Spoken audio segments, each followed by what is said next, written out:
Yokoso minasan, it's me, Leo the professional weeb, and we're here today to react to Marriage Comes In Like a Lion episode 2. So, last week in the first episode, we got a lot of introductory information about the main character, this three sisters that he's living with sometimes he's living alone. We don't exactly know yet the full story behind the relationship. And it also ended with a cliffhanger where an antagonist, I guess, some kind of rival character was introduced. And hopefully we get to learn more about him in this episode. And I really wish we're going to get to learn more about how he met the sisters or something along those lines. I'm pretty sure we won't get to see more about his past. I think they're going to keep it on the low, at least for the next few episodes. I don't think they'll go too much into details about what happened with his family or whatever depressing thing happened in the past. But I believe they will focus a lot on his current life. We're going to learn about what he's eating, maybe, what are his habits, what he's doing other than playing shogi as a professional. So yeah, without further ado, we're going to start the episode in 3, 2, 1, let's jam. Okay, so this is the scene from the last episode. Oh, Chin! That's so funny. Okay, I like this guy, Nikaido. Okay, so his name is Nikaido. Yeah, as I said, he's probably some kind of rival of the main character, or he thinks he's a rival. So apparently also a criminal. Okay. Yeah.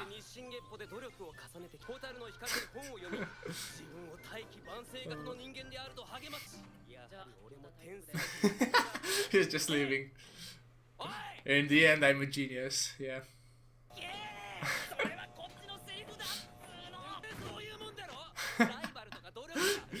He's in the middle of the doors and they're like, that's really cool.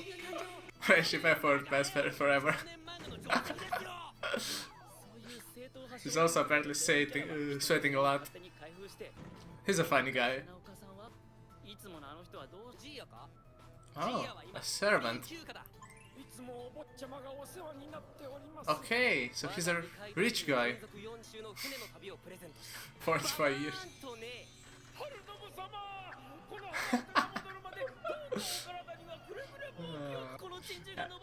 Okay, so he's just usually with that guy, and that guy takes care of him. I see him. Now he's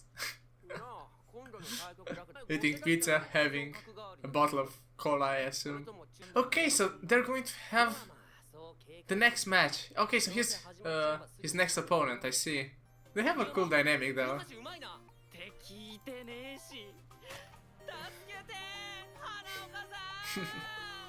Akari. Was that one of the sisters? I can't remember their names.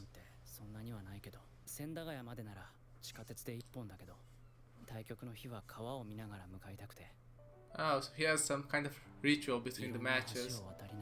It makes sense. His memories are faint. I'm guessing he's trying to forget about it. 17 to 80, that's top class, okay.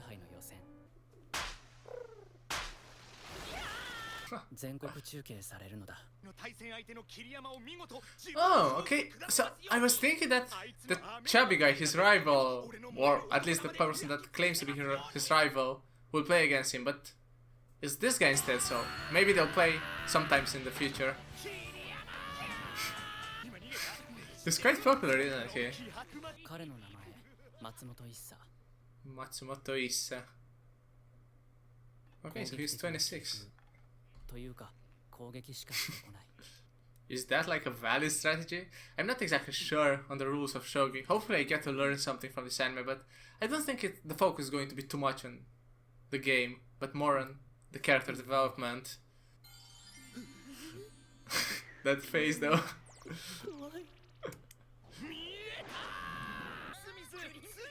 Smith? Some kind of foreigner, I guess. Yeah, he's blonde as well. All the foreign people in anime are blonde for some reason.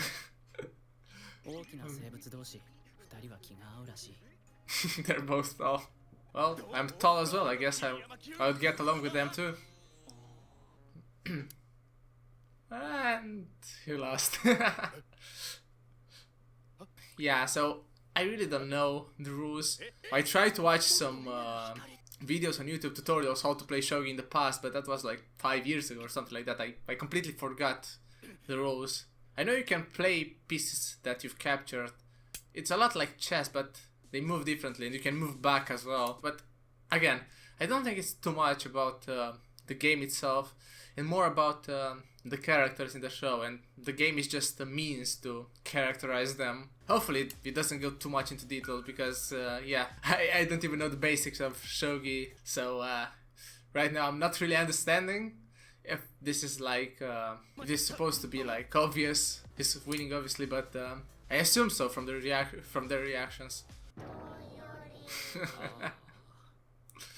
Okay, so he lost.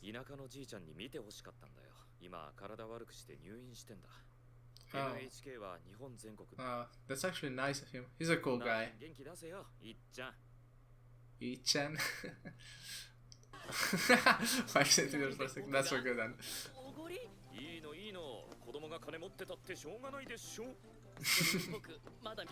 No, I was expecting him to not have this many people that he's close with or who can become friends. Oh. Oh. Oh. Wife of Metro right there. Okay, so his that older sister's name is Akari. Let's try to remember that.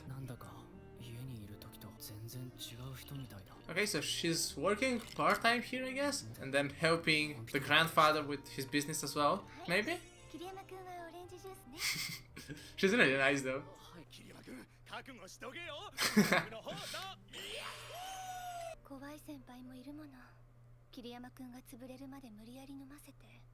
Oh. Oh, this thing got dark fast. Did that happen to him? So he was with somebody. Oh, so that's how she met her. I mean, he met her. So yeah, as I said, it's what I said in the last video. She probably wanted to help him. And that's how the whole relationship started between them. Okay, so Akari is the older one, Hina is the middle, and Momo is the younger one. I'll try to remember that.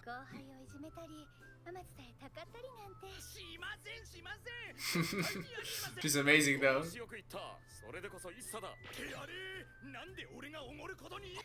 Yeah, I agree. She's a really nice person.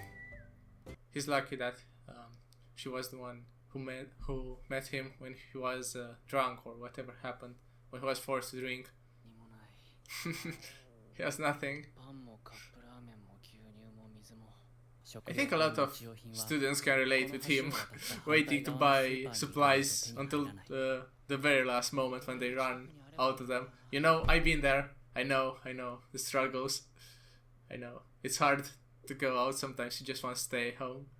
Okay, so he just has to cross the bridge to get to them.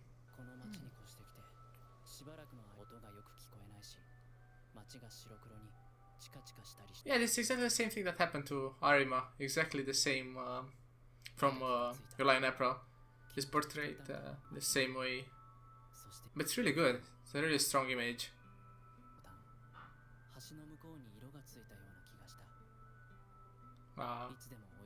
You can see this portrayed in the ending when he's trying to run to them. Yeah, that's usually all you need, to be honest, to be happy. Okay, so he doesn't keep up with the times, or not the time, but because he obviously knows his schedule, but he doesn't celebrate.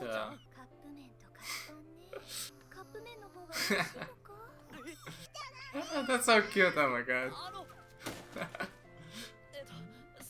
Man, you should go with them. Screw them, cup noodles. Scrub noodles. Just go eat at their place. So they're using him.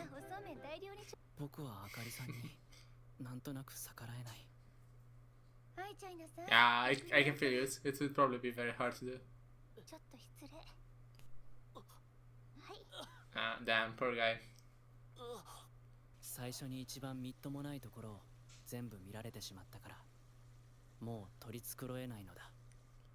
Yeah, but that's why you can trust her. That's why she's family. She gets to see you at the worst moments, and she helped you. She's a nice person. I think it's really good for him to have this familial setting or person that he can be this close with, because he otherwise would be all alone, living in his empty room, eating cup noodles. Oh, so I guess this is some kind of event to remember those who have died. Not really familiar with the culture, but yeah, apparently this is something that they do to remember those who have died. The cats are still really funny. Okay, so he doesn't have anybody. That's quite sad, being so young, not really having family. Well, he at least has them.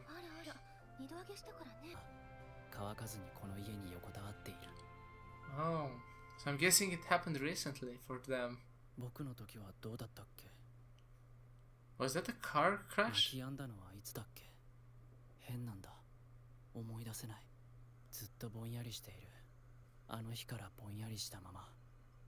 Okay. So he pretty much gave up on everything and just played shogi, I assume, and got really good at it. Oh, that's so sweet.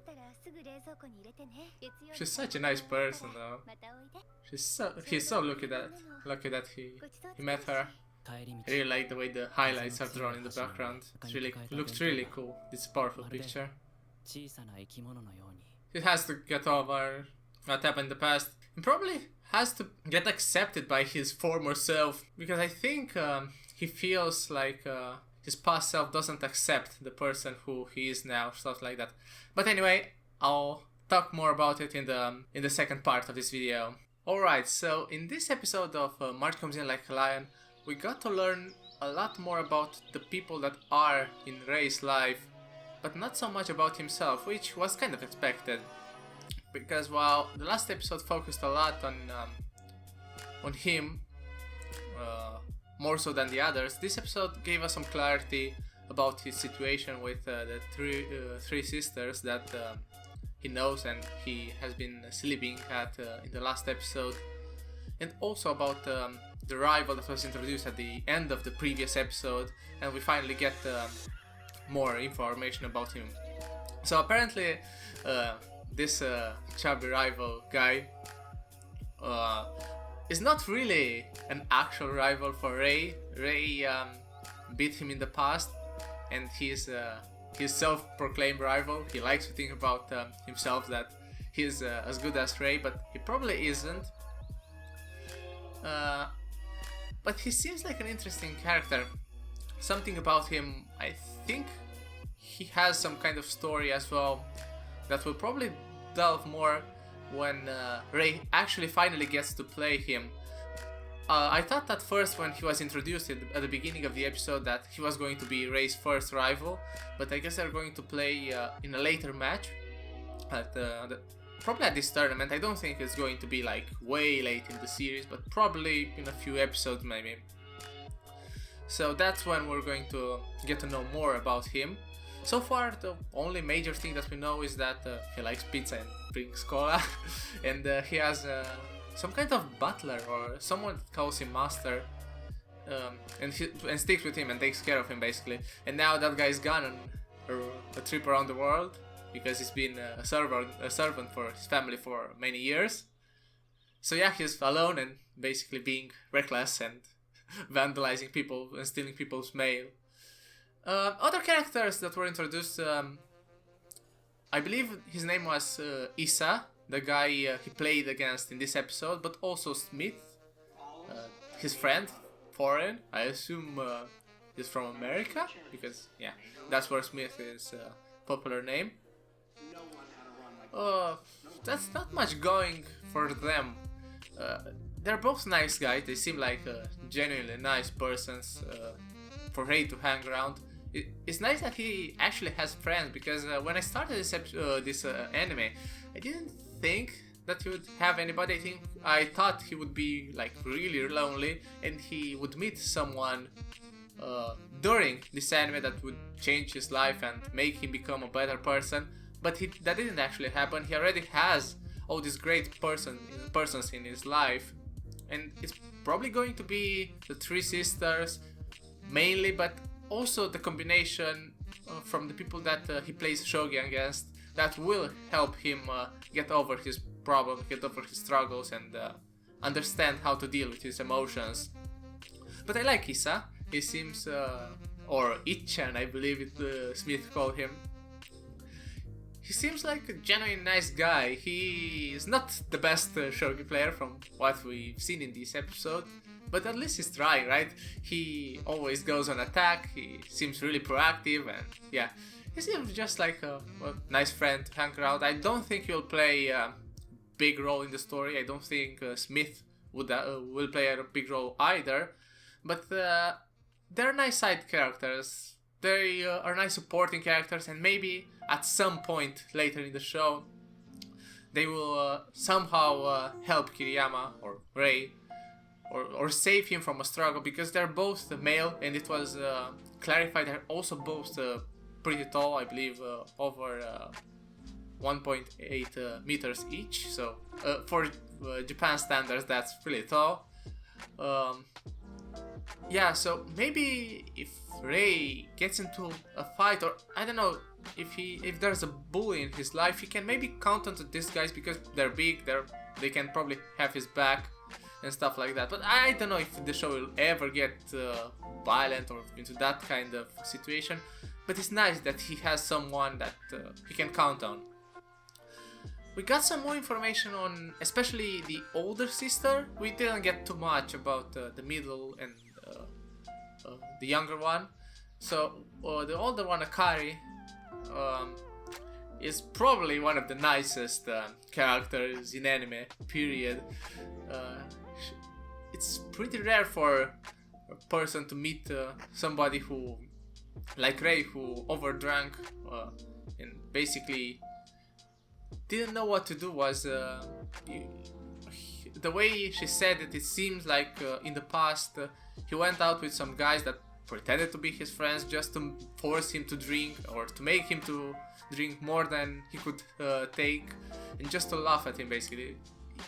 So he had in the past some experiences with this kind of bullying, and that enforces my idea that his friends Issa and Smith may come into the story at a later point to maybe fight the bullies or make them somehow stop being a nuisance for Rei.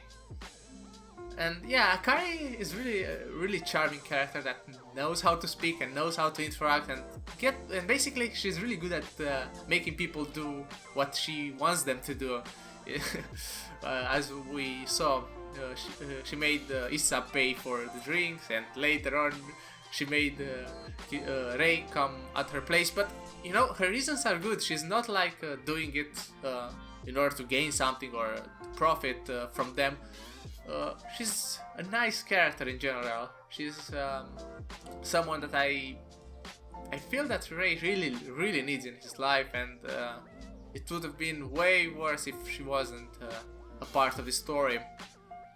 Another big information that we got in this episode is about his parents, and apparently they're dead. They're confirmed dead, and we got to see an image during the episode. It seemed like a car crash.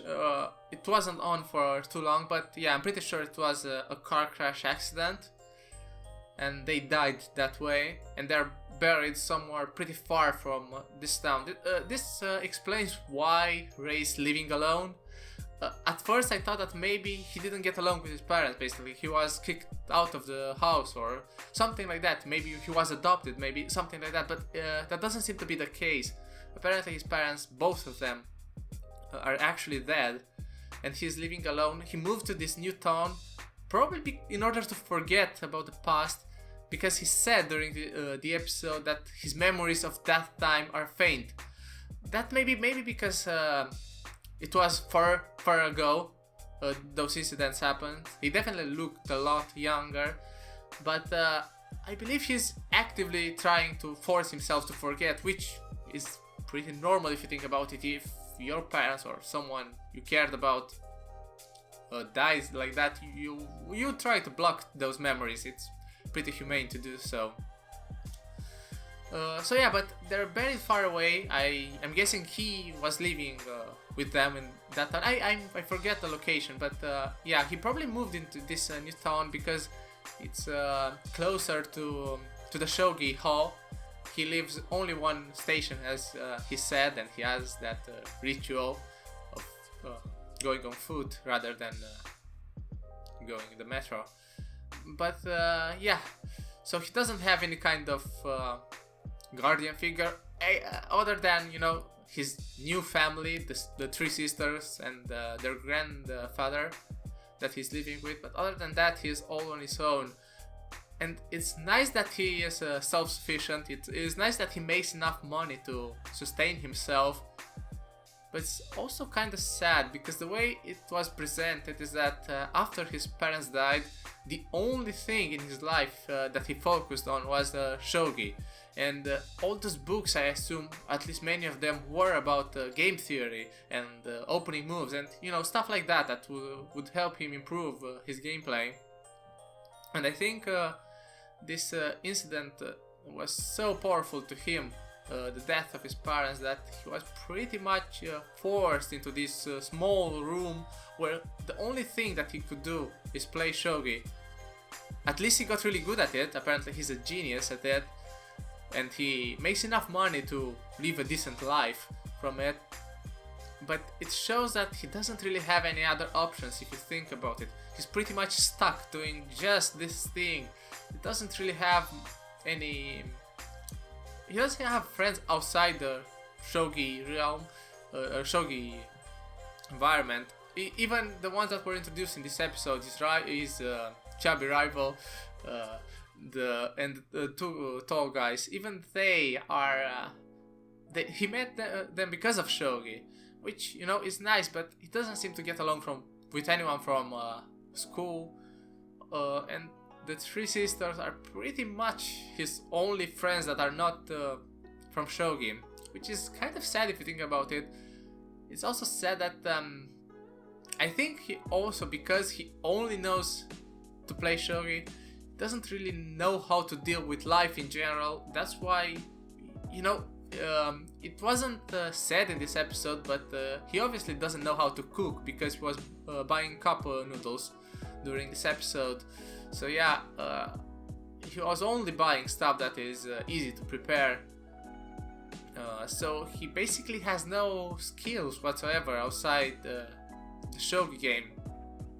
And that's quite troublesome, you know, especially when you're alone. Like if he had parents or something like that that he could count on, it wouldn't be that big of a deal. But because he's alone, I think everybody, when you're living alone or when you don't have someone to help you, you should at least try to learn general life skills. You know, you should try to become a better person, more than only in one region that you specialize in. It's cool that he can play shogi really well, and it's cool that he can make a living out of it, but there's so much more to life that I think he's not experiencing, and he needs to experience, I guess, to get over his trauma from the past.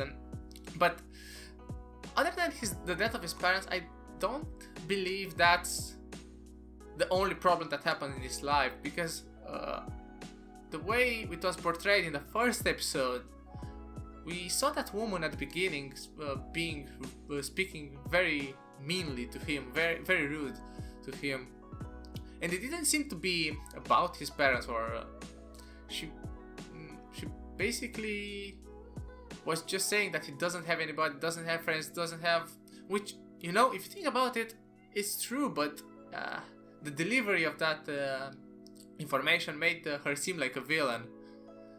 So yeah, he probably had some kind of toxic relationship with her. I don't know who she is. Again, maybe that's another reason. Maybe he moved from his previous town because he didn't have because of the people over there, like her, who would insult him or whatever. Another thing that was cool during the second part of this episode was at the very end, the bridge scene and the way he was walking with the food on his chest, the warm food, and you see the highlights in the back. I really like that image, and the bridge itself is a symbol of getting over it, right? You need a bridge to get over your problems, and that's what it seems that the way he was describing it, every time he went over the bridge, the other side of the town where the sisters are seemed very colorful, and the place that he wanted to go to, a very happy place for him, whereas his house was gloomy and empty, and basically he had nothing over there. He has nothing over there still. So that's one of the reasons why he still goes over to their place, despite the fact that he doesn't really have to. Like, they're not forcing him to go. They're not close, but I mean, yeah, they're close, but they're not like family, like blood family. He just met Akari one day randomly, and she kind of helped him, and now he's pretty much stuck with them, which is a good thing for him, and it's nice. It's probably, now that I say it out loud, I'm thinking that the sisters need someone like him too, because we know for a fact that their mother at least died. We don't know what's happened to their father. Maybe because I don't mention it, I don't think he died or anything, but I believe he doesn't. Maybe their parents were divorced or something along those lines, or maybe he didn't take care of them and they don't want to live with him. Maybe he's a bad figure in the family. So I assume that's the case. So then maybe they need some kind of male figure right in their life, not only for they're not only helping him, but also getting something in return in a way. They maybe I don't know. It will probably get explained in the later episodes. But for now, I assume that they need someone like him in their lives as well. The last thing I want to talk is about the opening and the ending. I said in the previous episode, the previous reaction, that I'll talk more about the opening and the ending. Yeah, there's not much more to add to the ending. I think it's fairly obvious what the symbolism and all the things they're trying to say. I explained in the last reaction. But the opening, I've seen he was crying right in the opening, which I didn't notice the first time watching it. As a child, he was reading like his book, and he was crying while reading.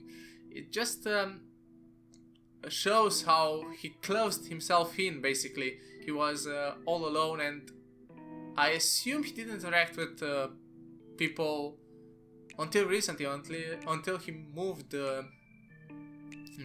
towns and met these new friends that he has now.